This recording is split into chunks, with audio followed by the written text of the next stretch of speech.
Welcome back dear students. Previous lecture में हमने unit 4 का जो फर्स्ट टॉपिक था कार्बोहाइड्रेट। अब कार्बोहाइड्रेट के अंदर हमने स्टार्ट किया था मोनोसेकेराइड्स। पहले कार्बोहाइड्रेट का इंट्रोडक्शन देखा, उसके बाद उसका जो क्लासिफिकेशन होता है उसमें हमने मोनोसेकेराइड के बारे में उसका इंट्रोडक्शन, उसमें कौन कौन से एग्जाम्पल है उसके बारे में जाना, उसके आइसोमर कैसे होते हैं उसके बारे में भी हमने जाना था। तो उसमें हमने उसका जो मेन एग्जांपल है मोनोसेकेराइड का वो है ग्लूकोज। और ग्लूकोज के अंदर भी उसके आइसोमर है, जैसे कि अल्फा डी ग्लूकोज और बीटा डी ग्लूकोज, ये दोनों ग्लूकोज के आइसोमर हैं, तो उसको हम मोनोसेकेराइड बोलते हैं। ठीक है, और उसका फिर जो बेसिक फार्मूला है, केमिकल फार्मूला, उसके बारे में भी हमने जाना। तो आज इस लेक्चर में हम इसका सेकंड पार्ट है जिसका नाम है glycosidic bond formation and disaccharide. तो ग्लाइकोसिडिक बॉन्ड जो है वो मेनली कार्बोहाइड्रेट के अंदर देखने को मिलता है, और उससे डाइसेकेराइड का फॉर्मेशन कैसे होता है, दो मोनोसेकेराइड जो होते हैं उसके बीच जो ग्लाइकोसिडिक बॉन्ड का फॉर्मेशन होता है वो कैसे होता है, और कैसे डाइसेकेराइड के जो है उसका फॉर्मेशन होगा उसके बारे में हम जानेंगे।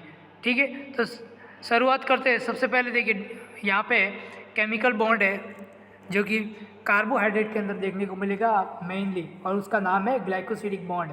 कैसे फॉर्मेशन होता है, monosaccharide unit in a carbohydrate can be held together by glycosidic bond. Glycosidic bond form between aldehyde group of one monosaccharide and hydroxyl group of other monosaccharide with the removal of water molecule। यहाँ पर कैसे formation होगा glycosidic bond का, तो दो monomer होंगे, उसमें एक जो मोनोमर होगा उसका हाइड्रोक्सिल ग्रुप होगा, ठीक है, और दूसरा जो है वो होगा उसका आल्डिहाइड ग्रुप। इन दोनों के बीच में बॉन्ड का फॉर्मेशन होगा और उससे एक पानी का जो मॉलिक्यूल होगा, वाटर मॉलिक्यूल, वो रिमूव होगा। ठीक है, after the formation of glycosidic bond keto और aldehyde group of one of the monosaccharide remain free and reactive. ठीक है, इसमें जो फॉर्मेशन होगा उसमें लास्ट में जो होगा वो एक आल्डिहाइड या कीटो ग्रुप जो होगा वो फ्री एंड होगा वहाँ पे, और वहाँ पे फिर से कोई दूसरा मोनोसेकेराइड वहाँ पे आके बाइंड हो सकता है। ठीक है, the glycosidic bond are specified by, उसमें फर्स्ट है position of the number of carbon atom that participate and. ठीक है, तो यहाँ पे ग्लाइकोसिडिक बॉन्ड जो है वो कैसे स्पेसिफाई करते हैं उससे, तो एक है position of number of carbon atom, यहाँ पे कितने कार्बन जो कार्बन का जो नंबर होगा उसकी पोजीशन क्या है, उसके बेस पे इसका जो है उसको स्पेसिफाई करते हैं ग्लाइकोसिडिक बॉन्ड को। और दूसरा है 3 डायमेंशनल ओरिएंटेशन ऑफ बॉन्ड। ठीक है, इसके अंदर जो बॉन्ड का फॉर्मेशन होगा वो अल्फा है या बीटा, उसका जो 3 डायमेंशन होगा, 3 डायमेंशन उसके बेस पे भी होगा इसका। Therefore same monosaccharide link in a different way to form different types of disaccharide. अब सेम नंबर के मोनोसेकेराइड जब जुड़ेंगे, ठीक है, तो उससे डाइसेकेराइड, फिर ओलिगोसेकेराइड और लास्ट में पॉलीसेकेराइड का फॉर्मेशन होगा।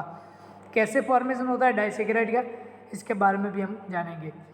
यहाँ पे जो ग्लाइकोसिडिक बॉन्ड है उसको जो नेमिंग होता है वो कैसे करते हैं, तो glycosidic bond between sugar are name according to number of the carbon connected carbon. ठीक है, यहाँ पे दो मोनोसेकेराइड देखिए यहाँ पे एग्जाम्पल है स्टार्च का।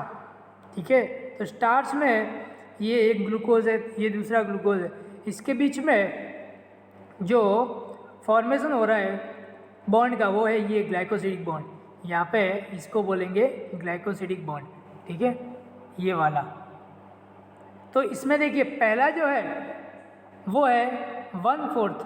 1/4 कैसे, पहला मोनोमर है इसका फर्स्ट पोजीशन वाला कार्बन, ठीक है, ये वाला यहाँ पे एक लिखा है फर्स्ट, और दूसरा जो मोनोमर है उसका मोनोसेकेराइड है उसका 4th नंबर वाला पोजीशन वाला कार्बन, इसके बीच में जो बॉन्ड फॉर्मेशन हो रहा है वो है, इसको बोलेंगे हम 1/4 ग्लाइकोसिडिक बॉन्ड। ठीक है। तो ये है 1/4 ग्लाइकोसिडिक बॉन्ड। ऐसे ही स्टार्च में दो बॉन्ड का जो फॉर्मेशन होता है, इसमें एक है 1/4 और दूसरा है 1/6। तो यहाँ पे देखिए ये है एक और मोनोसेकेराइड जिसका फर्स्ट पोजीशन वाला कार्बन, और यहाँ पे दूसरा जो है वो उसका 6th का नंबर वाला पोजीशन, उसके बीच में ये फॉर्मेशन हो रहा है, ठीक है। ये वाला 6th, तो इसको हम बोलेंगे 1/6। तो उसके हिसाब से इसका जो क्लासिफिकेशन होता है या नेमिंग होता है ग्लाइकोसिडिक बॉन्ड का, वो 1/4 है या 1/6, तो वो अपने कार्बन की जो पोजीशन है उसके हिसाब से होगा। यहाँ पे लैक्टोज है जो एग्जाम्पल है डाइसेक्राइड का, इसमें गैलेक्टोज और ग्लूकोज के बीच का फॉर्मेशन होता है, जिसमें गैलेक्टोज का जो फर्स्ट कार्बन वाला पोजीशन है और ग्लूकोज का 4th, तो इसके बीच में बीटा 1/4 ग्लाइकोसिडिक बॉन्ड का फॉर्मेशन हमको देखने को मिलेगा। अब इसके अलावा कौन कौन से ग्लाइकोसिडिक बॉन्ड है, तो ओ ग्लाइकोसिडिक बॉन्ड। अब ओ ग्लाइकोसिडिक बॉन्ड किसको बोलेंगे, तो वो ऑक्सीजन के साथ जब कार्बन और ऑक्सीजन के बीच में जो बॉन्ड का फॉर्मेशन होगा तो उसको हम बोलेंगे ओ ग्लाइकोसिडिक बॉन्ड। ऐसा ही दूसरा है एस ग्लाइकोसिडिक बॉन्ड, यानी कि where the oxygen of the glycosidic bond is replace with sulphur atom. तो इसके अंदर जो ग्लाइकोसिडिक बॉन्ड जो है उसमें ऑक्सीजन का रिप्लेसमेंट किससे होगा, सल्फर से, तो वहाँ पे उसको बोलेंगे एस ग्लाइकोसिडिक बॉन्ड। ऐसे ही थर्ड है एन ग्लाइकोसिडिक बॉन्ड, इसमें नाइट्रोजन आएगा, ठीक है। अब फॉर्मेशन ऑफ फॉस्फोडाइस्टर बॉन्ड। अब ग्लाइकोसिडिक बॉन्ड के बाद एक और बॉन्ड आता है जिसको हम बोलेंगे फॉस्फोडाइस्टर बॉन्ड। फॉस्फोडाइस्टर बॉन्ड जो है वो न्यूक्लिक एसिड का जो पॉलीमराइजेशन होता है उसमें देखने को मिलता है। तो यहाँ पे देखिए एक जो है वो न्यूक्लियोटाइड है और दूसरा न्यूक्लियोटाइड, तो दो न्यूक्लियोटाइड के बीच में जो बॉन्ड का फॉर्मेशन होता है वो है फॉस्फोडाइएस्टर बॉन्ड, ठीक है। और कैसे होता है, तो देखिए ये वाला जो है फ्री एंड ओ, ठीक है, ऑक्सीजन जो फ्री एंड है इसका, ये वाला इसका शुगर के साथ, यहाँ पे शुगर के बीच में जो है यहाँ पे OH ग्रुप है, नहीं हाइड्रोक्सिल ग्रुप है, तो वहाँ पे H रिमूव होगा और O का फॉर्मेशन होगा, इसको बोलेंगे फॉस्फोडाइएस्टर बॉन्ड। ये जो है और फॉस्फोडाइएस्टर बॉन्ड है इतना पूरा, और ये किसके अंदर देखने को मिलेगा, न्यूक्लियोटाइड का फॉर्मेशन, यानी कि DNA RNA का जो पॉलीमराइजेशन होता है तो वो बहुत सारे न्यूक्लियोटाइड जोड़ते हैं, तो वो फॉस्फोडाइएस्टर बॉन्ड से जोड़ते हैं। इसके अलावा एक और बॉन्ड है जिसको हम बोलेंगे पेप्टाइड बॉन्ड। अब पेप्टाइड बॉन्ड जो है वो अमाइनो एसिड, दो अमाइनो एसिड जब जुड़ते हैं तो वहाँ पे डाईपेप्टाइड का फॉर्मेशन होता है। फिर बहुत सारे अमाइनो एसिड जुड़ते हैं तो उसको हम बोलेंगे पॉलीपेप्टाइड, और पॉलीपेप्टाइड से ही प्रोटीन का फॉर्मेशन होता है। तो यहाँ पे peptide bond are form by condensation reaction of carboxylic group of amino acid and amino group of another amino acid with removal of water molecule. यहाँ पे एक अमाइनो एसिड है और दूसरा अमाइनो एसिड, इसमें एक का जो फ्री एंड होगा OH ग्रुप और दूसरा H, इसके बीच में यानी कि अमाइनो ग्रुप और कार्बोक्सिलिक ग्रुप, इसके बीच में कंडेंसेशन रिएक्शन होगी, उससे ये जो है H2O वो रिमूव होगा और इनके बीच में C वो बॉन्ड N यानी कि पेप्टाइड बॉन्ड का फॉर्मेशन होगा। ऐसे ही एक और बॉन्ड है जिसको बोलेंगे पेप्टिडोग्लाइकन। अब पेप्टिडोग्लाइकन के अंदर भी एक बॉन्ड का फॉर्मेशन होता है, और ये बॉन्ड जो है वो ग्लाइको प्रोटीन और ग्लाइकोलिपिड। तो आपको पता है कि ग्लाइकोलिपिड जब लिपिड के साथ कार्बोहाइड्रेट जुड़ता है या मोनोमर जो मोनोसेकेराइड जुड़ता है तो उसको हम बोलते हैं लिपोपॉलीसेकेराइड यानी कि पेप्टिडोग्लाइकन। तो यहाँ पे पेप्टिडोग्लाइकन तो आपको पता है कि NaM और NaG यानी N-एसिडाइल ग्लूकोजामाइड और N-एसिडाइल म्यूरेमिक एसिड, इनके बीच में इसका फॉर्मेशन होता है। तो इसको हम बोलेंगे ग्लाइकोलिपिड या लिपोपॉलीसेकेराइड। तो ये जो है पेप्टिडोग्लाइकन, जो कि बैक्टीरिया की सेल वॉल जो है वो पेप्टिडोग्लाइकन से बनती है, ठीक है। और इसको बोलते हैं ग्लाइकोलिपिड भी बोलते हैं, लिपोपॉलीसेकेराइड भी बोलते हैं। ये जो है वो N-एसिडाइल म्यूरामिक एसिड और N-एसिडाइल ग्लूकोजामाइड, इसके बीच में जो क्रॉस लिंकेज होता है, ठीक है, और ये जुड़ता है, वो एक बॉन्ड से जुड़ता है। तो इसके अंदर भी जहाँ पे मोनोसेकेराइड आता है। अब कार्बोहाइड्रेट का मैंने क्लासिफिकेशन पहले भी बोला था कि इसको हम 4th टाइप्स में क्लासिफाइड करते हैं। इसमें पहला है मोनोसेकेराइड, दूसरा है डाइसेकेराइड, थर्ड है ओलिगोसेकेराइड और फोर्थ है पॉलीसेकेराइड। मोनोसेकेराइड किसको बोलते हैं? तो मोनोसेकेराइड जो है वो 1 शुगर मॉलिक्यूल, जब एक ही शुगर का मॉलिक्यूल होता है या एक ही कार्बोहाइड्रेट होता है तो उसको बोलेंगे मोनोसेकेराइड। डाइसेकेराइड का फॉर्मेशन कब होता है? जब 2 शुगर यानी कि 2 मोनोसेकेराइड जुड़ते तो डाइसेकेराइड का फॉर्मेशन होता है। फिर ओलिगोसेकेराइड, तो वहाँ पे 2 to 10 यानी कि 2 से 10 शुगर के मॉलिक्यूल यानी कि मोनोसेकेराइड होते हैं 2 से 10, तो उसको हम बोलते हैं ओलिगोसेकेराइड। और पॉलीसेकेराइड तो 10 to more यानी कि 10 से ज़्यादा, तो उसको बोलेंगे पॉलीसेकेराइड। यहाँ पे मोनोसेकेराइड का एग्जांपल हमने पिछले लेक्चर में ग्लूकोज, फ्रुक्टोज, गैलेक्टोज, इसके एग्जांपल हमने देखे थे। डाइसेकेराइड का एग्जांपल हम इस लेक्चर में देखेंगे, जिसमें सुक्रोज है, लैक्टोज है और माल्टोज है। ऐसे ही दूसरा है ओलिगोसेकेराइड, जिसमें रैफिनोज एग्जांपल है। और पॉलीसेकेराइड में हम देखेंगे स्टार्च, ग्लाइकोजन एंड सेल्यूलोज, ठीक है। स्टार्ट करते हैं डाइसेकेराइड। सबसे पहले तो ये मैंने पहले भी बोला कि ये मोनोसेकेराइड जो है तो वो पे सिंगल शुगर मॉलिक्यूल होगा, डाइसेकेराइड में 2 शुगर मॉलिक्यूल होंगे, ओलिगोसेकेराइड में 3 to 10 यानी कि 3 to 10 शुगर मॉलिक्यूल, पॉलीसेकेराइड में 10 से ज़्यादा। डाइसेकेराइड का फॉर्मेशन कैसे होता है?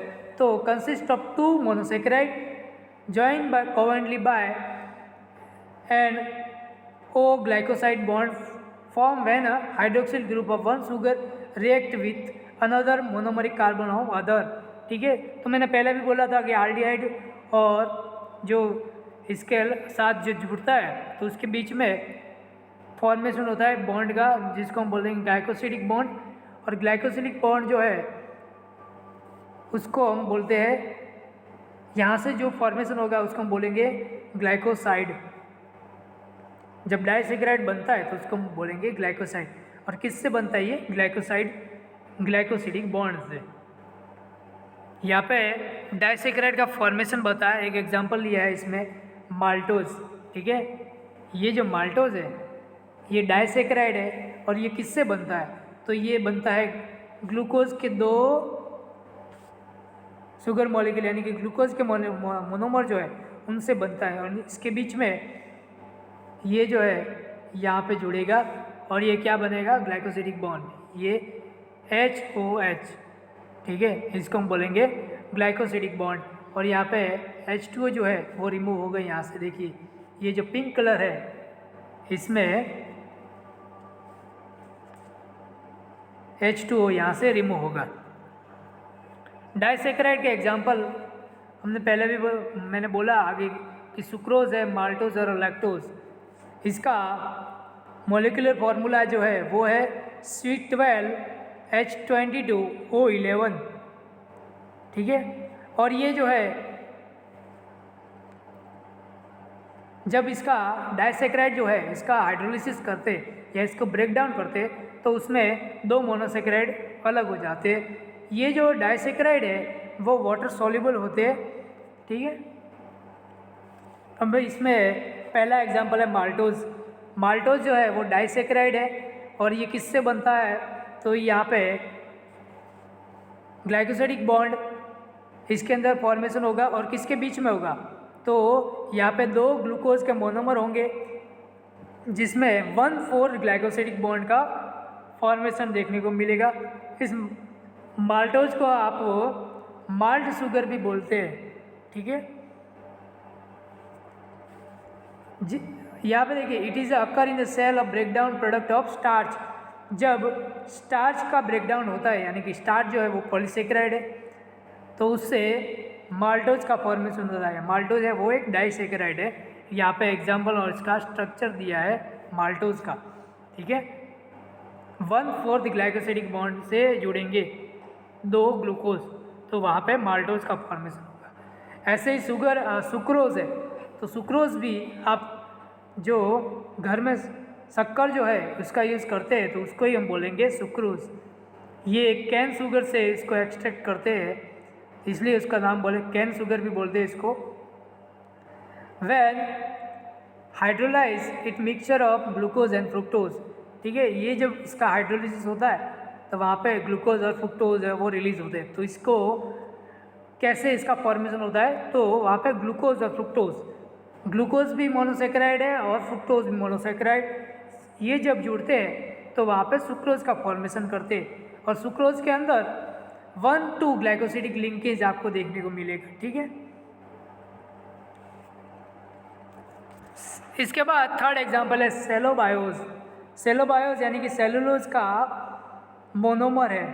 इसका एग्जांपल, ये भी डाइसेकेराइड है। इसका फॉर्मूला है C12H22O11, जो कि हर डाइसेकेराइड का फॉर्मूला होता है।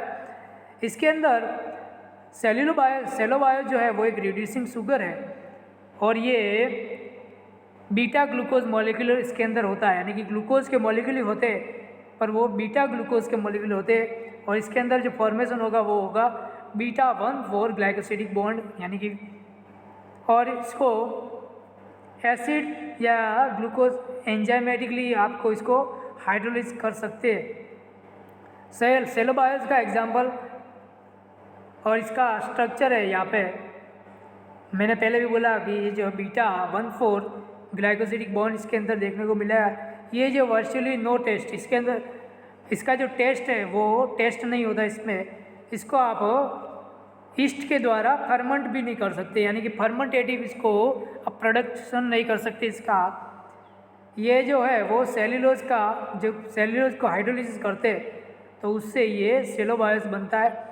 और ये इनडाइजेस्टिबल बाय ह्यूमन, क्योंकि ह्यूमन के अंदर ये इनडाइजेस्टिबल, वहाँ पे पाचन नहीं होता ह्यूमन के अंदर, सिर्फ प्लांट के अंदर होता है। क्योंकि प्लांट के अंदर इसके जो एंजाइम होते हैं, डाइजेस्टिव एंजाइम, वो इसके अंदर होता है।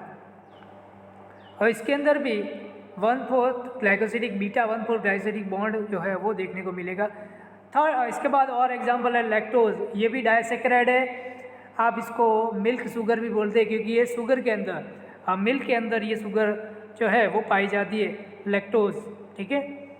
और इसके अंदर भी 1,4 ग्लाइकोसिडिक बॉन्ड तो देखने को मिलता है, पर ये किसके अंदर, गैलेक्टोज और ग्लूकोज, ये दोनों मोनोसेकेराइड जब जुड़ते हैं तो वहाँ पे लैक्टोज का फॉर्मेशन करते हैं। और लास्ट में डाइसेकेराइड जो है वो 2 मोनोसेकेराइड से बनते हैं, ठीक है। फिर यहाँ पे हमने एग्जांपल लिया सुक्रोज का, तो सुक्रोज जो है वो ग्लूकोज और फ्रुक्टोज से बनता है। फिर गैलेक्टोज है वो ग्लूकोज और गैलेक्टोज से बनता है, लैक्टोज। और लास्ट में माल्टोज है वो ग्लूकोज और ग्लूकोज यानी कि 2 ग्लूकोज से बनता है। तो ये था आपका डाइसेकेराइड। नेक्स्ट लेक्चर में मैं आपको पॉलीसेकेराइड के बारे में जो है वो जानकारी दूंगा। तो यहाँ पे हमने ग्लाइकोसिडिक बॉन्ड, इसके अलावा और कौन कौन से बॉन्ड है, फॉस्फोडाइस्टर, पेप्टाइड बॉन्ड, ठीक है, वो हमने इसके बारे में पढ़ा। और फिर जो कार्बोहाइड्रेट का क्लासिफिकेशन है, इसके अंदर मोनोसेकेराइड और डाइसेकेराइड है। अब तो आज इसके लेक्चर में हमने डाइसेकेराइड के बारे में पढ़ा। नेक्स्ट में मैं आपको पॉलीसेकेराइड के बारे में समझाऊंगा।